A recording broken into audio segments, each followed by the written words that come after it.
Alright YouTube, it is the Bat Nerd and I am back now with a ranking video. I want to do something other than my usual Bat Nerd reviews, so I thought, hey, why not do a ranking of the Toxic Avenger movies? So, yeah. So, first of all, this franchise is not to be taken lightly. It's meant to be silly and stupid and what have you. But I'm gonna rank my ranking of the installments of this series. So it's all my opinion. If you have your own opinion, then do share down in the comments.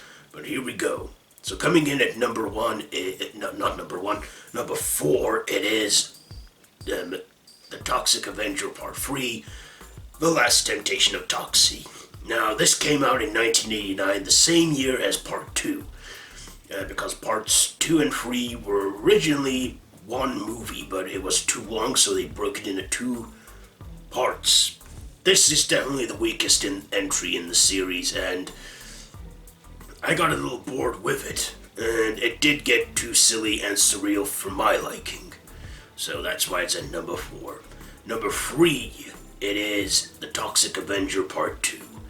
Not a brilliant sequel. I mean, they are hard to top, sequels, but this one just wasn't as good as the first one. I didn't get the same enjoyment out of this as I did the first one, and yeah, but it was still better than the third movie, which I think is kind of trash.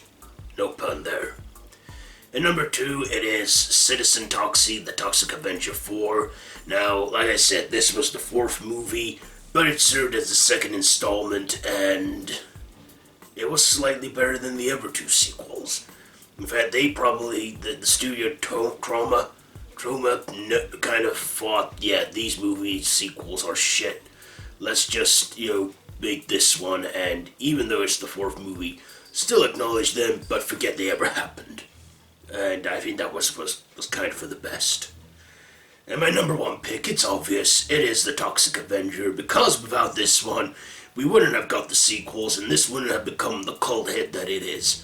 I mean, yeah, it's stupid and silly and wacky, but the plot makes a lot more sense. There's no complications or cartoonism. I mean, there is cartoonism, but still, it's still a good movie, in my opinion. One that's not meant to be good, but not to be taken seriously, and I think this is the best one in the series. It has a great 80s soundtrack, if you can call it that, and it's just a fun time. So there you go, my rankings for the Toxic Avenger series. So let me know down in the comments below, how would you rank these movies? And if you like this video, be sure to give it a big thumbs up, share with your friends, feel free to subscribe to my channel if you haven't already, and hit that notification bell. All of my social media links are down below in the description, so be sure to check all that out. And hey, is there any underrated superhero movies out there that you think I should review, should I check out and review? Share it down in the comments. I'm open to some suggestions. So yeah, this has been a ranking of the Toxic Avenger movies, so until next time, Bat Nerd out.